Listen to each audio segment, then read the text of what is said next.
Vamos a hablar de cuádricas en el espacio. Empezamos por el cono, que es una cuádrica que genera las cónicas en R2. Vamos a estudiar qué pasa con las intersecciones de las cuádricas y los planos paralelos a los planos coordenados, por ejemplo. En este caso, tenemos un cono que tiene ecuación x cuadrado sobre 9 más y cuadrado sobre 16 menos z cuadrado sobre 25 igual a 0. Esa es la ecuación del cono. La idea es que vos te vas a dar cuenta de que el eje del cono está definido de acuerdo al término que esté restando. Si vos estás restando el z cuadrado sobre 25, significa que el eje del cono es el eje Z. La idea es que si vos estás haciendo la intersección del cono con un plano paralelo al piso, en este caso z igual a 5, lo que vamos a hacer es tratar de reemplazar el z por ese valor. Fíjate, x cuadrado sobre 9 más y cuadrado sobre 16 menos z cuadrado, que sería 5 al cuadrado sobre 25 igual a 0. Traté de buscar un valor que arrojara números enteros, pero en realidad se puede trabajar con cualquier plano paralelo al piso. En este caso vas a tener x cuadrado sobre 9 más y cuadrado sobre 16 menos 1 igual a 0, por lo cual lo que encontramos es una ecuación conocida. Esto es una elipse, y esa elipse tiene semiejes A igual a 3 y B igual a 4. Ese A y B justamente son estos semiejes que se generan aquí. El A está en el sentido del eje X. Fíjate, el eje X es este. Y acá estamos teniendo los semiejes 3 y menos 3, ¿no es cierto? Acá estamos teniendo, en el sentido del eje Y, los semiejes 4 para cada uno de los lados. Entonces, la idea es que la intersección del plano z igual 5 con la ecuación del cono resulta una elipse. En este caso, es interesante que vos tengas claras las ecuaciones de las cónicas, porque justamente son los resultados de las intersecciones buscadas. Esto es una elipse. ¿Qué ocurre si en lugar de trabajar con z igual a 5, trabajamos con z igual a menos 3? Va a pasar algo parecido, porque además, al estar al cuadrado el valor de z, no importa que sea positivo o negativo. Vamos a ver qué pasa en el caso de trabajar con z igual a menos 3. Z igual a menos 3. Al pensar en z igual a menos 3, vos vas a tener x cuadrado sobre 9 más y cuadrado sobre 16 menos 3 al cuadrado sobre 25 igual a 0.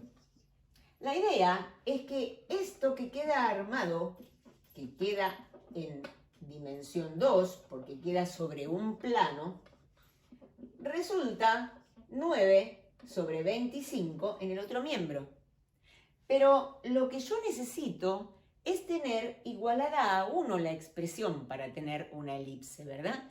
Por eso, lo que vamos a hacer es dividir ambos miembros por 9 sobre 25.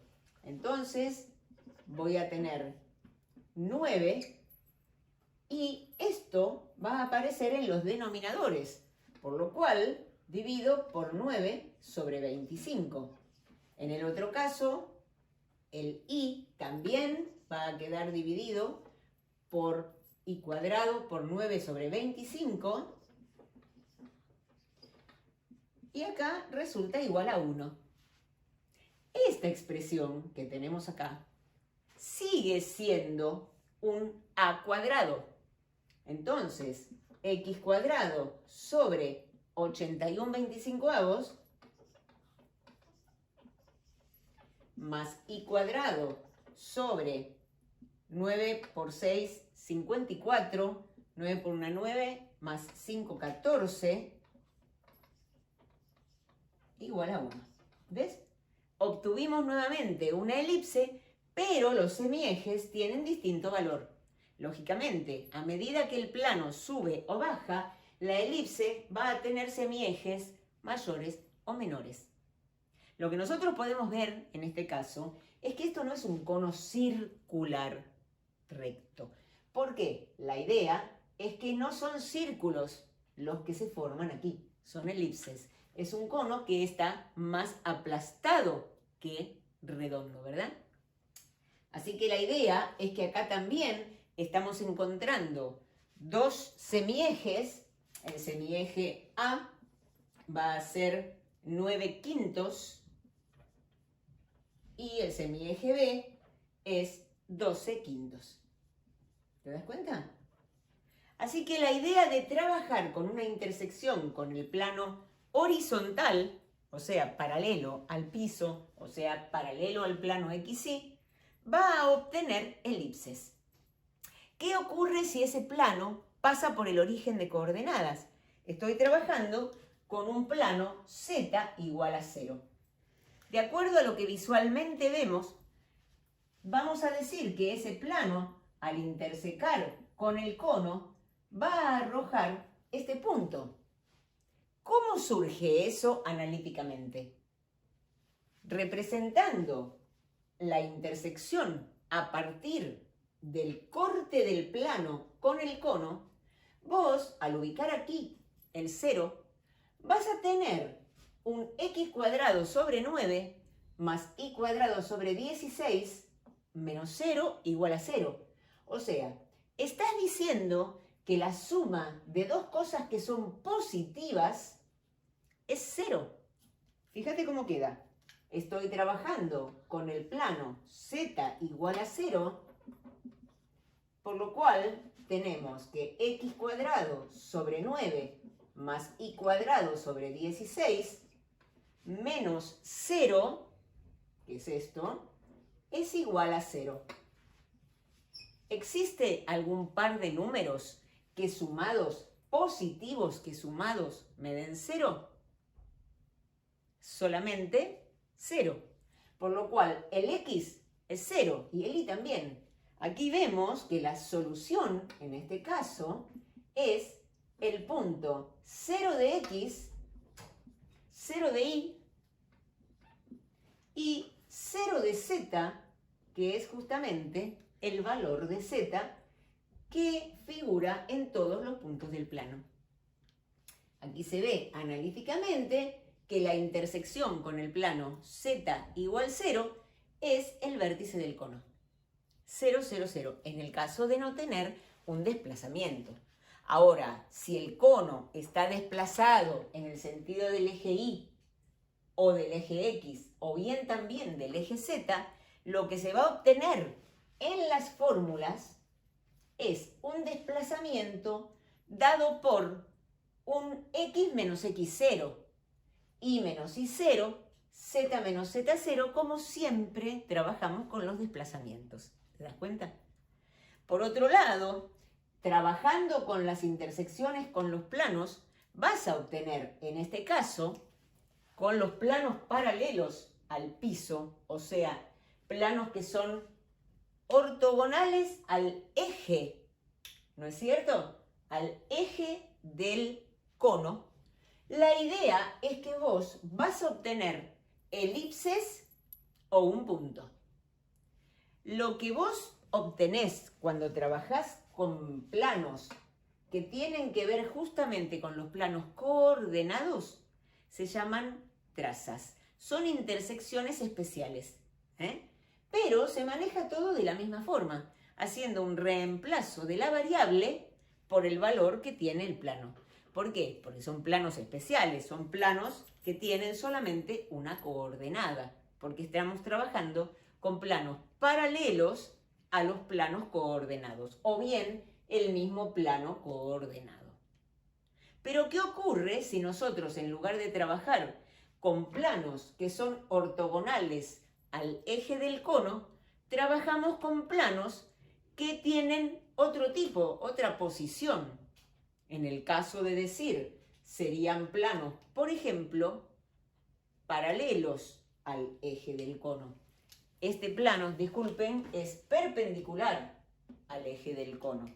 Y los otros planos que yo estoy tratando de ver son planos que son paralelos al eje del cono.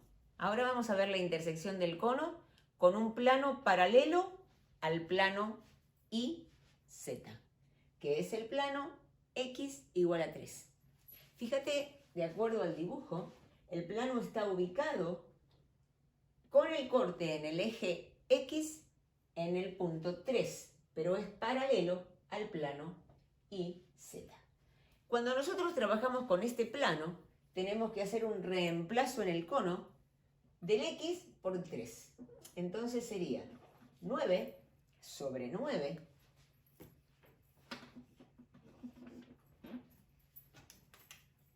sobre 9 más y cuadrado sobre 16 menos z cuadrado sobre 25 igual a 0. Esto es 1. Y estos dos términos los quiero del otro lado del igual. O sea, z cuadrado sobre 25 menos y cuadrado sobre 16. Estamos manejando una hipérbola. ¿Te das cuenta? La hipérbola tiene semiejes que están en el sentido del y del z. La hipérbola está teniendo el z con un corte con el semieje z sobre 25. Estás diciendo que si yo digo que esto es a cuadrado y esto es b cuadrado, el a y el b son 5 y 4. Vemos que se generan hipérbolas en este sentido. ¿Qué ocurre si en lugar de trabajar con el plano x igual a 3, trabajo con el plano x igual a 0, que es el plano coordenado? Ya dijimos que si trabajamos con planos coordenados, lo que buscamos son lo que se llaman trazas. Esas son intersecciones también con planos, pero se llaman trazas. Por lo cual, aquí voy a obtener un 0. Y te queda y cuadrado sobre 16 menos z cuadrado sobre 25 igual a 0. Estamos teniendo y cuadrado sobre 16 igual a z cuadrado sobre 25. Al trabajar con el y, si yo quisiera despejar y, obtengo z cuadrado sobre 25 por 16 y justamente este cuadrado aparece del otro lado como más menos raíz cuadrada. Por eso, al trabajar con esto, yo voy a obtener dos tipos de solución. ¿Pero qué pasa con esto? Estoy trabajando con el y igual a más menos 4/5 z. Por lo cual estoy encontrando dos rectas que se cortan y pasan por el origen, ¿ves? Porque son rectas que no tienen ordenada al origen distinta de 0. Por lo cual acá estamos teniendo dos rectas que pasan por el origen. Y esas dos rectas justamente son las que se forman al trabajar con el plano que pasa justamente por el vértice. Y las dos rectas son generatrices. Así que el tema de trabajar con las trazas nos genera un par de rectas secantes que se cortan en el vértice del cono. La misma situación se da si en lugar de trabajar con intersecciones con el eje, con planos del tipo x igual k, trabajamos con planos del tipo y igual k. Las cuádricas están presentes en infinidad de diseños arquitectónicos. Los elipsoides definen elipses, siendo la esfera un elipsoide particular de semiejes iguales a su radio, usados por audaces ingenieros en numerosos proyectos de insólitos estilos. Presentamos al hiperboloide de una hoja como una cuádrica arreglada generada por rectas, que define elipses e hipérbolas en sus secciones con planos y en sus trazas. No tiene menos interés el hiperboloide de 2 hojas, determinando hipérbolas y elipses con ciertos planos, pero careciendo de intersección con planos ubicados estratégicamente. Arrancamos con los paraboloides, que toman su nombre a partir de las formas definidas por las secciones con distintos planos. El paraboloide elíptico por contar con parábolas y elipses, y el paraboloide hiperbólico, llamado comúnmente silla de montar. Este paraboloide es muy interesante por la diversidad de formas generadas, parábolas en distintos sentidos, hipérbolas con orientaciones opuestas y rectas secantes en situaciones especiales. Por último llegan los cilindros. Tanto el elíptico, hiperbólico y parabólico son superficies regladas por ser generadas por rectas. Las superficies regladas reciben su nombre por estar generadas a partir de rectas, algunas derivadas de otras mediante la mecánica de sólidos. El cilindro elíptico origina 2 cuádricas. A partir de la torsión del cilindro elíptico obtenemos el paraboloide de una hoja, que en su máxima torsión define el cono. Tanto el hiperboloide de una hoja como el paraboloide hiperbólico son cuádricas doblemente regladas, porque en cada punto de su superficie cuentan con 2 rectas que se cortan.